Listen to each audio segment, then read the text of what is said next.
बिस्मिल्लाहिर्रहमानिर्रहीम। अस्सलाम वालेकुम students, my name is Mohammad Usman Salim. I am from UGI chemistry department. Students, chapter 7 हमने स्टार्ट किया था और लास्ट लेक्चर में हमने फर्स्ट लॉ ऑफ थर्मोडायनामिक्स और इंटरनल एनर्जी को थॉरोली डिस्कस किया।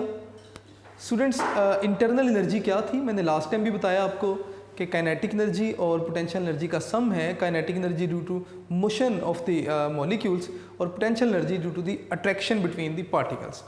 काइनेटिक एनर्जी किस तरह की मोशन मैंने बताया, ट्रांसलेशनल मोशन है, वाइब्रेशनल मोशन है, रोटेशनल मोशन है।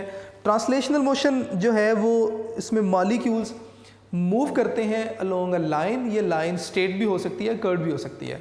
वाइब्रेशनल मोशन जब दो एटम्स या दो जो है वो पार्टिकल्स अटैच हैं थ्रू अ बॉन्ड, तो बॉन्ड के अराउंड पार्टिकल्स की वाइब्रेशन होती है, जिसे वाइब्रेशनल मोशन का नाम दिया। और रोटेशनल मोशन बेटे हमने जो था वो किसी मॉलिक्यूल का अपने ही एक्सिस के गिर्द रोटेट करना। पोटेंशियल एनर्जी की भी बात की, दोनों का सम जब हमने किया तो वो इंटरनल एनर्जी के इक्वल था। एनर्जी कैसे सिस्टम में या सिस्टम से आउट होती है, लीव करती है सिस्टम को, दो तरीके थे, हीट एंड वर्क। फिर हमने इन दोनों हीट और वर्क के ऊपर बात की। हीट क्या था? ये क्वांटिटी ऑफ एनर्जी थी जो सिस्टम के अक्रॉस फ्लो करती थी ड्यूरिंग अ स्टेट चेंज, और कब? जब डिफरेंस होगा सिस्टम और सराउंडिंग में टेम्परेचर का। ठीक है, कि क्यू को पॉजिटिव कब लेंगे, नेगेटिव कब लेंगे, मैंने सारा डिस्कस किया, यूनिट बताया इसका। उसके बाद बताया स्टेट फंक्शन है या नहीं, अगर नहीं है तो क्यों नहीं है। ठीक है, इसी तरह हमने फर्दर आगे वर्क के ऊपर बात की, वर्क की डेफिनेशन देखी। फिर हमने कहा वर्क भी स्टेट फंक्शन नहीं है, इसका यूनिट क्या होगा, और वर्क जो है प्रेशर वॉल्यूम वर्क क्या है, पॉजिटिव कब होगा, नेगेटिव कब होगा, ये सारी चीज़ें हमने डिस्कस की। उसके बाद हमने फर्स्ट लॉ ऑफ थर्मोडायनामिक्स को डिस्कस किया कि बिल्कुल वैसे ही है जैसे law of conservation of energy है, कि energy can neither be produce nor be destroyed, just can change it's form from one two another. तो ये जो मोस्टली चेंज आता है in the form of heat और वर्क ही आता है। और उसके बाद हमने फर्स्ट लॉ ऑफ थर्मोडायनामिक्स के लिए इक्वेशन को सेट किया with the help of diagram, कि जो आप हीट प्रोवाइड करते हैं वो चेंज लाता है किसमें, इंटरनल एनर्जी और वर्क में। उसके लिए फिर हमने इक्वेशन बनाई del E equal to Q plus W, और क्यू प्लस डब्ल्यू के बाद हमने फाइनल अपनी इस इक्वेशन को अपने फाइनल रिजल्ट्स तक लेकर आए। डियर स्टूडेंट्स, सपोज के हमारे पास कोई सिस्टम है जिसे मैं कुछ इस तरह से ड्रॉ कर देता हूँ।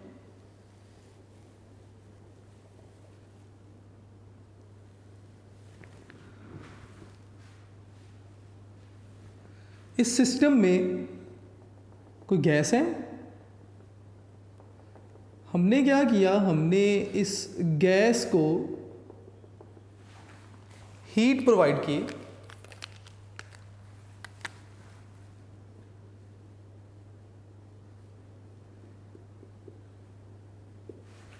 हीट प्रोवाइड करने से क्या हुआ कि गैस की जो इंटरनल एनर्जी है वो इंक्रीज होगी। ठीक है, इंटरनल एनर्जी में चेंज आएगा। एज वेल एज अगर पिस्टन जब प्रेशर मैंने फिक्स किया है, एटमॉस्फेरिक प्रेशर है लेट्स सपोज, तो जैसे जैसे टेम्परेचर बढ़ता जाएगा इंटरनल एनर्जी बढ़ती जाएगी, गैस का वॉल्यूम भी इंक्रीज होता जाएगा। ठीक है, तो वॉल्यूम इंक्रीज होगा। लेट्स से कि जो न्यू वॉल्यूम है दैट इज, तो वॉल्यूम में चेंज कितना आया, ये बेटे वॉल्यूम में चेंज है, मैं इसे डेल वी कह देता हूँ, it is change in volume.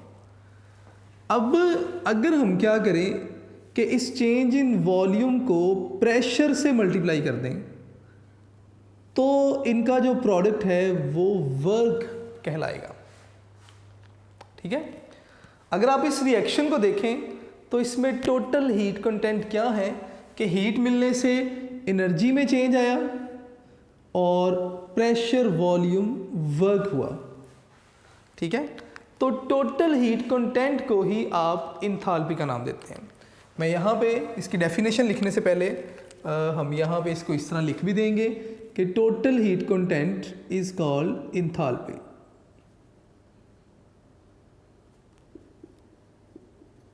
Total heat contents के जितने भी हीट की वजह से जो चेंजेस आ रहे हैं या जो पैरामीटर्स इन्वॉल्व हैं, ये आपके पास क्या कहलाएंगे, इंथैल्पी कहलाएंगे। तो यहाँ से अगर आप इंथाल्पी को डिफाइन करना चाहें तो हम इंथाल्पी को इस तरह भी डिफाइन कर सकते हैं। कहते हैं जी कि सम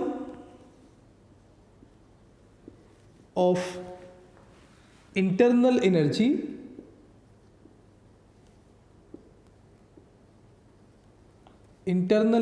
जिसे आप E कहते हैं, ठीक है, and product of pressure volume जिसे आप वर्क कहते हैं, इन दोनों का जो सम है इसे आप क्या नाम देते हैं, कॉल्ड इंथाल्पी। इसे बेटे आप इंथाल्पी का नाम देंगे। मैं इस डेफिनेशन को ज़रा दोबारा से देख लेते हैं। मैंने लिखा कि सम यानी कि आप ऐड करेंगे किसे, इंटरनल एनर्जी ई को और प्रेशर वॉल्यूम वर्क डब्ल्यू को, अगर आप इनका सम लेंगे तो ये बेटे हमारे पास इंथाल्पी कहलाएगा। ठीक है, मैथमेटिकली अगर आप इसे लिखना चाहें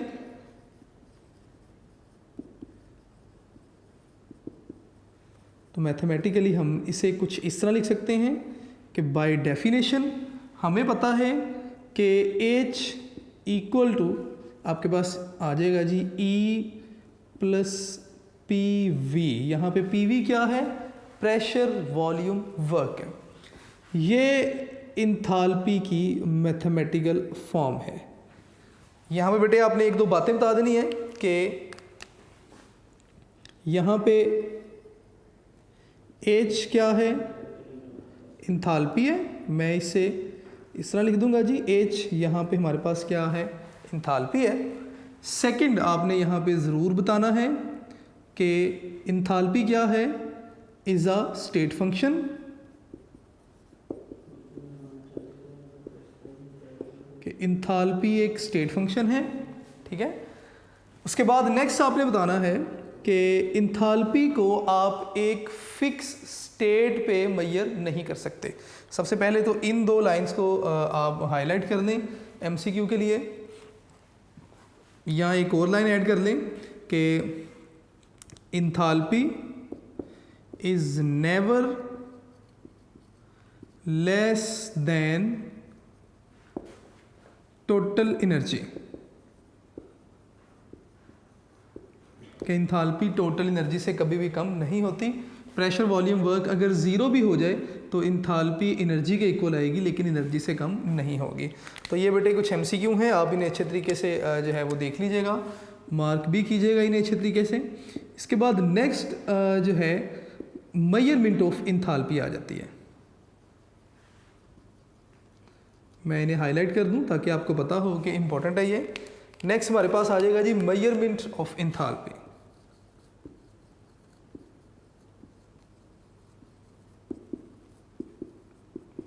कि इंथाल्पी को मेजर कैसे किया जा सकता है। तो स्टूडेंट्स, इंथाल्पी को कभी भी आप एक स्टेट पे मेजर नहीं कर सकते, ठीक है। मैं यहाँ पे लिखूंगा कि can not be measured at a state, can never be measured at a state.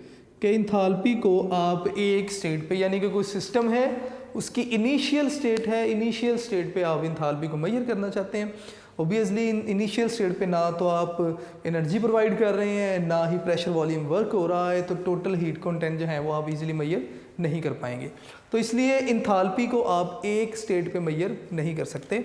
यहाँ पे स्टेट का क्या मतलब है, ये आपके पास जो है वो इनिशियल स्टेट भी हो सकती है, ठीक है, या ये आपके पास फाइनल स्टेट भी हो सकती है। तो इंथाल्पी को हम किस तरह मेजर करते हैं, enthalpy is measured by taking difference of two states. Taking difference of two states, ठीक है। तो इसका मतलब इंथाल्पी के लिए जो डिफरेंस लेने के बाद जो इक्वेशन बनेगी, या अगर मैं इस तरह लिख दूं कि लेट, अगर आप डिफरेंस लेते हैं तो डेल एच ये आपके पास इक्वल है H2 माइनस H1 के, ठीक है। इसी तरह आपके पास नेक्स्ट आ जाएगा जी डेल E, ये आपके पास इक्वल होगा E2 माइनस E1 के, और इसी तरह आपके पास जो है वो डेल डेल PV। अब ये दो कंडीशंस हो सकती हैं डेल PV के लिए, मैं इसे ज़रा दोबारा लिख देता हूँ। नेक्स्ट देखें, इस इक्वेशन में तीन जो थे वो पैरामीटर्स थे, आपने डिफरेंस लेने के साथ मेजर करना है। मैंने कहा जी फ़र्ज़ करें H2 और H1 थे, दोनों का डिफरेंस डेल H हो जाएगा। E के लिए मैंने कहा जी E2 E1 है, दोनों का डिफरेंस डेल E हो जाएगा। अब इनका डिफरेंस आप लेने जा रहे हैं तो मैं लिखूंगा जी डिफरेंस P और V। अब दो चीज़ों का प्रोडक्ट है तो इसका मतलब इस तरह भी हो सकता है कि डेल PV भी हो सकता है या P डेल V भी हो सकता है, ये दोनों पॉसिबिलिटीज़ जो हैं वो मौजूद हैं। तो आइए स्टूडेंट्स इंथाल्पी मेजर करेंगे इस डिफरेंस वाली इक्वेशन के साथ, ठीक है। तो ये वाले जो पैरामीटर हैं, H की जगह हम डेल H पुट कर देंगे यहाँ पे, E की जगह हम डेल E पुट कर देंगे, और PV की जगह डेल PV पुट कर देंगे। तो फिर हमारे पास इक्वेशन किस तरह होगी, तो हम इस तरह लिख सकते हैं कि डेल H आपके पास इक्वल होगा del E plus del PV। अब डेल PV के लिए मैंने आपसे कहा कि दो पॉसिबिलिटीज़ मौजूद हैं, तो आप दोनों पॉसिबिलिटीज़ के लिए जो है वो इक्वेशन को सेट कर देंगे। आप लिखेंगे जी डेल H, ये आपके पास इक्वल होगा डेल E प्लस एक बार आप लिख दें डेल PV प्लस एक बार आप लिख दें डेल P या P डेल V लिखते हैं आप, P डेल V जी। स्टूडेंट्स अगर हम प्रेशर को कांस्टेंट कर दें, मैं यहाँ पे लिख दूंगा कि if pressure is kept constant या प्रेशर इज़ नॉट चेंजेबल, आप प्रेशर को चेंज नहीं कर सकते, तो इसका मतलब डेल P आपके पास क्या हो जाएगा जी, डेल P आपके पास इक्वल हो जाएगा 0 के। तो इस इक्वेशन में डेल P की जगह अगर हम 0 पुट करेंगे तो ये इक्वेशन हमारे पास कुछ इस तरह हो जाएगी कि देन डेल H ये आपके पास इक्वल हो जाएगा जी डेल E, और साथ में ये फैक्टर 0, और साथ में आपके पास क्या आ जाएगा जी P डेल V। ये बेटे आपके पास इक्वेशन बनी। इस इक्वेशन को आप इक्वेशन A का नाम दे दें, इसे हमने इक्वेशन A का नाम दे दिया। अगर हम इस इक्वेशन को देखेंगे फॉर लिक्विड्स एंड सॉलिड्स, मैं यहाँ पे लिखूंगा जी फॉर लिक्विड्स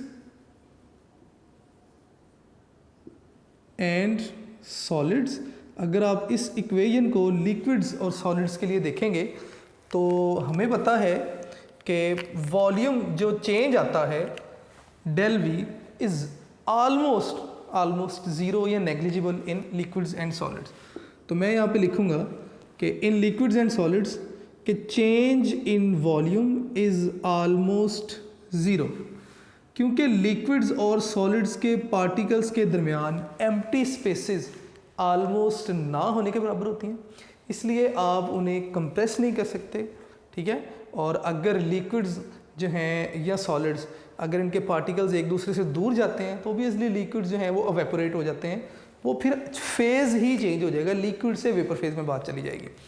तो इसलिए इस केस में डेल V इज़ नेग्लिजिबल या ऑलमोस्ट इक्वल टू 0, तो देन फिर हम कह सकते हैं कि P डेल V ये भी ऑलमोस्ट इक्वलेंट क्या हो जाएगा जी 0 के, ठीक है। तो इसका मतलब कि फॉर लिक्विड एंड सॉलिड्स आपके पास जो इक्वेशन आ जाएगी वो क्या होगी, del H equal to del E। ये इक्वेशन आपके पास होगी फॉर लिक्विड्स एंड सॉलिड्स। मैं यहाँ पे लिख रहा हूँ हाईलाइट करके, बुक में ये इक्वेशन तक नहीं बात की, आपने याद रखना है। ये है फॉर लिक्विड्स एंड सॉलिड्स, कि लिक्विड्स और सॉलिड्स में जो टोटल हीट कंटेंट होते हैं वो उनकी इंटरनल एनर्जी ही होती है। अब स्टूडेंट्स फर्दर हम अपनी बात को यहाँ से स्टार्ट करने जा रहे हैं। तो इट मीन्स कि मैं ये जो लाइन है मैं इसे ब्लॉक में इंक्लूड कर रहा हूँ, क्योंकि ये अब हमारी डिस्कशन का फर्दर आगे हिस्सा नहीं होगा। हमारी डिस्कशन फर्दर दोबारा इस इक्वेशन से ही स्टार्ट होगी, ठीक है। तो जब मैं वापस इस टॉपिक को रिलेट करूँगा तो मैं ए इक्वेशन पे वापस आऊँगा। अब हमें पता है by first law of thermodynamics, by first law of thermodynamics हमने लास्ट लेक्चर में इक्वेशन सेट की थी फर्स्ट लॉ ऑफ थर्मोडायनामिक्स की, that was change in energy. ये हमारे पास इक्वल था डेल ई, ये हमारे पास इक्वल था Q प्लस W, यानी कि हीट और एनर्जी इन दोनों का सम। मैं इस लाइन को ज़रा स्ट्रेट कर दूं ताकि हमारा टॉपिक एक फ्लो में आ जाए।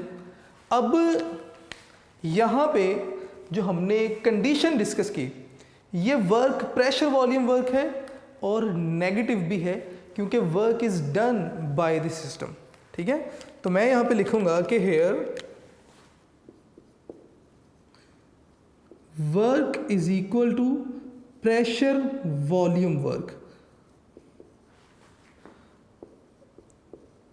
And done by the system. System ने ये वर्क डन किया, सो यहाँ पे जो वर्क आपके पास इक्वल होगा वो आपके पास होगा W equal to minus P और साथ में डेल V। अब आपने क्या करना है, आपने ये जो वैल्यू है इस इक्वेशन में पुट करेंगे। इस इक्वेशन को मैं इक्वेशन 1 का नाम दे देता हूँ बेटे। Putting the value of work in equation 1, ये जो वर्क की वैल्यू है इसे हम इक्वेशन 1 में पुट करेंगे। मैं इक्वेशन 1 को भी ब्लॉक में इनक्लोज कर देता हूँ ताकि आपको आइडिया रहे कि ये इंपॉर्टेंट इक्वेशंस हैं जिन्हें हम दोबारा से डिस्कस भी जो है वो करने जा रहे हैं साथ साथ। तो हमने क्या किया, हमने वर्क की ये वैल्यू को इक्वेशन 1 में पुट करेंगे तो हमारे पास इक्वेशन बन जाएगी जी डेल ई, ये आपके पास इक्वल होगा Q और साथ में वर्क की जगह आप क्या लिखेंगे, माइनस P डेल V। तो मैं लिखूंगा जी माइनस P और साथ में डेल V। अब डियर स्टूडेंट्स आपके पास डेल E की वैल्यू आ गई। डेल E की इस वैल्यू को आप इक्वेशन A में पुट करेंगे, ठीक है। तो मैं यहाँ पे इसे भी ब्लॉक में इनक्लोज कर देता हूँ और मैं यहाँ पे बता भी दूंगा कि putting this value of del E in equation A,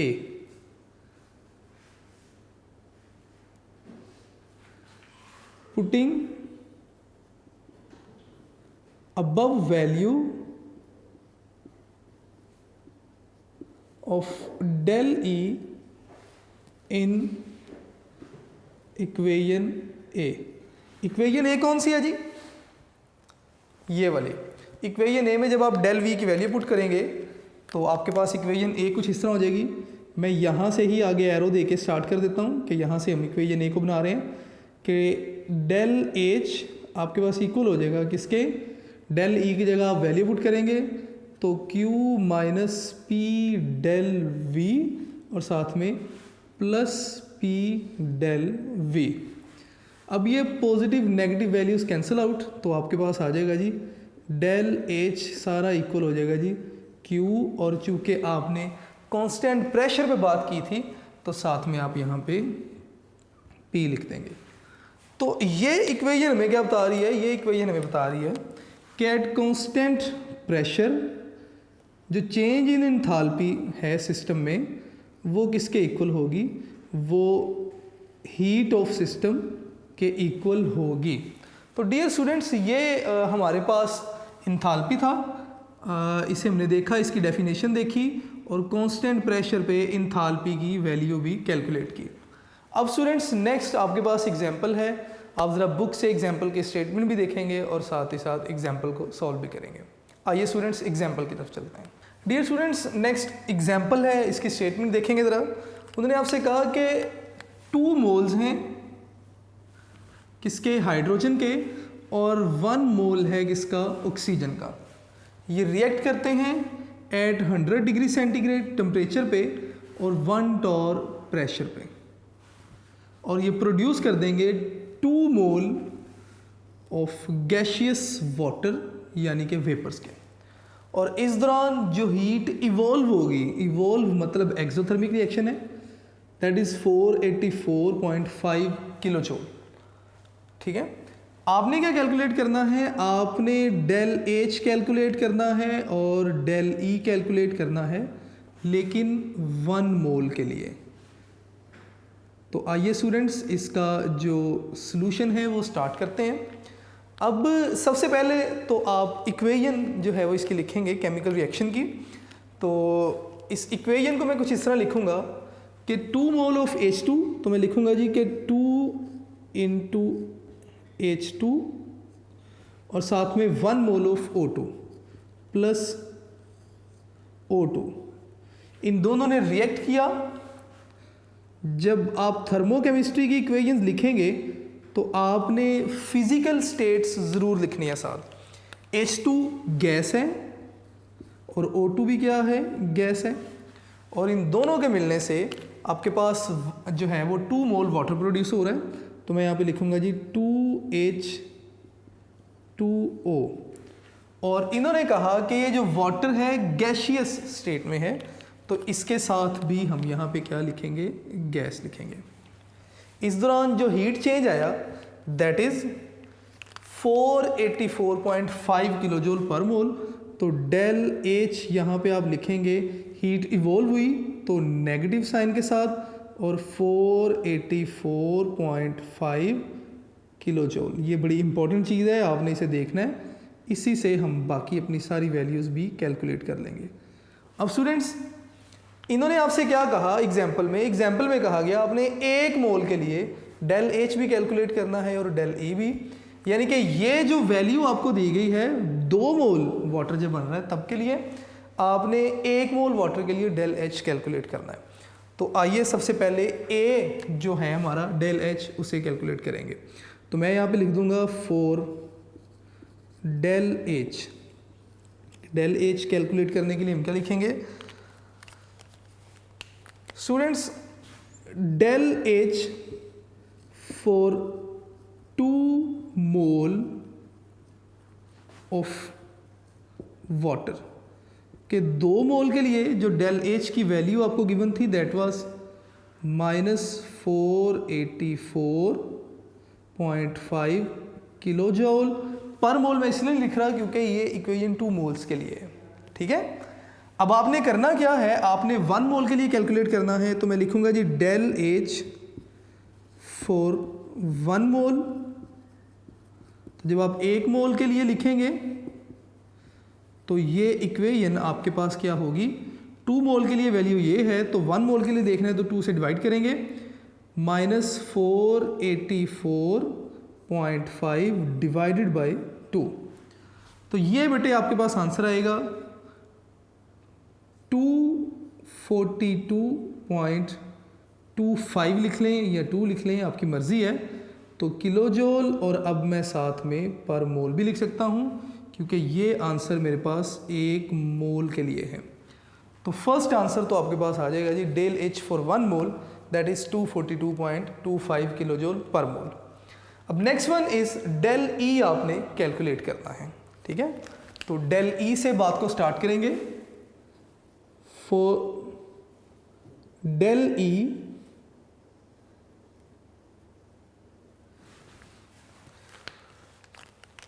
law of thermodynamics हमें पता है कि इंथाल्पी से कि डेल एच ये इक्वल होगा del E plus P del V. अब आपने क्या कैलकुलेट करना है, डेल ई और डेल एच हमें पता है, हमने 1 मोल के लिए ऑलरेडी कैलकुलेट कर लिया है। पी डेल वी हमें नहीं पता और अनफॉर्चुनेटली इनकी वैल्यूज़ भी नहीं गिवन। अगर आप कहीं भी देखें तो वॉल्यूम की कहीं भी वैल्यू जो है वो गिवन नहीं है। इसका मतलब पी डेल वी हमें किसी अल्टरनेटिव मेथड से कैलकुलेट करना पड़ेगा। ठीक है, तो अल्टरनेटिव मेथड से हम किस तरह कैलकुलेट करेंगे कि वी नो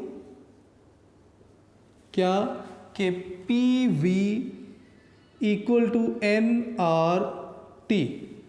यहाँ अगर चेंज इन वॉल्यूम के लिए लिखूंगा तो पी डेल वी ये इक्वल हो जाएगा जी डेल एन और साथ में आर टी। इसका मतलब अगर मैं ये वाली साइड कैलकुलेट कर दूँ तो कहीं ना कहीं मेरे पास पी डेल वी की वैल्यू आ जाएगी, जो यहाँ पे पुट करके हम ई की वैल्यू कैलकुलेट कर सकते हैं। तो आइए स्टूडेंट्स इसे देखते हैं। ये जो इक्वेशन हमारे पास 2 मोल के लिए है, मैं दोबारा अपनी बात को रिपीट कर रहा हूँ, इक्वेशन हमारे पास 2 मोल्स के लिए है। इस इक्वेशन से पी डेल वी की वैल्यू निकालेंगे और फिर उसे 1 मोल में कन्वर्ट करेंगे, बिल्कुल वैसे जैसे हमने इसकी वैल्यू को 2 से डिवाइड करके किया था, और फिर फाइनल आंसर की तरफ चलेंगे। तो इक्वेशन अगर आप देखें तो रिएक्टेंट्स के टोटल नंबर ऑफ मोल कितने हैं, 2 + 1, जबकि प्रोडक्ट्स में 2 मोल्स हैं। तो यहाँ पे फिर हम कह सकते हैं कि del N equal to number of mole of product minus number of mole of reactants. तो ये आपके पास कितने हैं, 2 - 3 दैट इज इक्वल टू -1। तो डेल एन आपके पास किसके इक्वल आ गया, -1 के इक्वल आ गया। ठीक है, आर हमें पता है जनरल गैस कांस्टेंट है, और आर किसके इक्वल होता है, 8.314 जूल पर केल्विन पर मोल। टी हमें कितना बताया गया यहाँ पे, 100 डिग्री सेंटीग्रेड। ठीक है, तो मैं यहाँ पे लिखूंगा T equal to 100 degree centigrade, लेकिन टेम्परेचर तो हमारे पास केल्विन में होना चाहिए, तो मैं साथ में लिखूंगा जी +273। तो ये हमारे पास कितना आ जाएगा जी, 373 केल्विन। ये बेटे हमारे पास क्या आ गया जी, टेम्परेचर आ गया। तो डेल एन की वैल्यू भी हमने कैलकुलेट कर ली, आर की वैल्यू भी हमने कैलकुलेट कर ली। ठीक है, और इसी तरह टी की वैल्यू भी हमने कैलकुलेट कर ली। अगर हम क्या करें, इस इक्वेशन में वैल्यूज पुट कर दें तो पी डेल वी ये आपके पास बेटे इक्वल आएगा -1 डेल एन की जगह, आर की जगह 8.314 और टी की जगह 373। डियर स्टूडेंट्स, ये अगर आप कैलकुलेट करेंगे तो इसका आंसर आएगा P del V equal to -3100 joules. Work है, वर्क का यूनिट जूल होगा। आपने 1 मोल के लिए कैलकुलेट करना है, या अगर आप इसे किलो जूल में कन्वर्ट करना चाहते हैं तो किलो जूल में कन्वर्ट करने के लिए हम इसे लिखेंगे पी डेल वी, ये आपके पास इक्वल आ जाएगा जी -3.1 किलो जूल। अब इसे बेटे हमने कन्वर्ट करना है किसमें, 1 मोल के लिए, क्योंकि ये हमारे पास वैल्यू थी 2 मोल्स के लिए।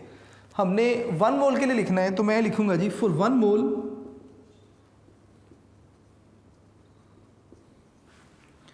ये 3.1 किलो जूल को आपने डिवाइड कर दिया 2 के साथ, तो 1 मोल के लिए ये वैल्यू आ जाएगी 1.55 किलो जूल नेगेटिव साइन के साथ। ठीक है, ये पी डेल वी आ गया आपके पास कितना जी, 1.55 किलो जूल पर मोल, किलो जूल इसका आंसर आ गया 1 मोल के लिए।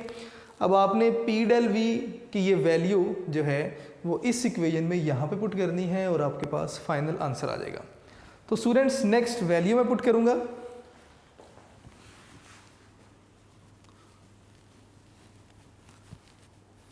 इस इक्वेशन को हम इक्वेशन ए का नाम दे देंगे।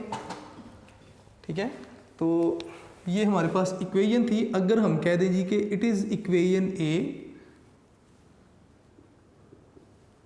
कि ये इक्वेशन ए है, तो then from equation A del E calculate करना है, P plus del V plus दूसरी तरफ जाके माइनस, तो डेल ई इक्वल हो जाएगा आपके पास डेल एच, और दूसरी तरफ जाके जब ये माइनस होगा तो माइनस पी डेल वी। अब बेटे आपने यहाँ पे वैल्यूज़ जो है वो पुट करनी है और अपना आंसर जो है वो कैलकुलेट करेंगे। तो इनकी वैल्यूज़ देखेंगे जी। डेल ई आपके पास इक्वल होगा del H which was equal to 242 और नेगेटिव साइन के साथ था ये भी, तो मैं यहाँ पे नेगेटिव साइन दे दूँ 242, तो बेटे यहाँ पे हम लिखेंगे माइनस 242.25 और उसके बाद माइनस का साइन, और उसके बाद पी डेल वी की वैल्यू आपने लिखनी है माइनस 1.55, तो यहाँ पे माइनस 1.55। तो बेटे जब आप इसे सॉल्व करेंगे तो डेल ई आपके पास इक्वल आएगा माइनस 242.25 प्लस 1.55। सॉल्व करेंगे आपके पास फाइनल आंसर आएगा। तो इसका आंसर बेटे होगा, सॉल्व करेंगे तो माइनस 240.6 और एनर्जी है तो किलो जूल में ही हमारा यूनिट इसका चल रहा था, तो ये बेटे इसका आंसर होगा। ठीक है, आपने एग्जाम्पल को खुद से ज़रूर सॉल्व करना है। ठीक है, और इसके साथ ही साथ आप जो वैल्यूज़ हैं आप उन्हें भी साथ याद रखेंगे। इसके यूनिट को आप ज़रा कंप्लीट कर लीजिए, 2 किलो जूल पर मोल है, सॉरी। डियर स्टूडेंट्स, ये आपके पास टॉपिक था इंथाल्पी, और इंथाल्पी के बाद हमने एग्जाम्पल को सॉल्व किया।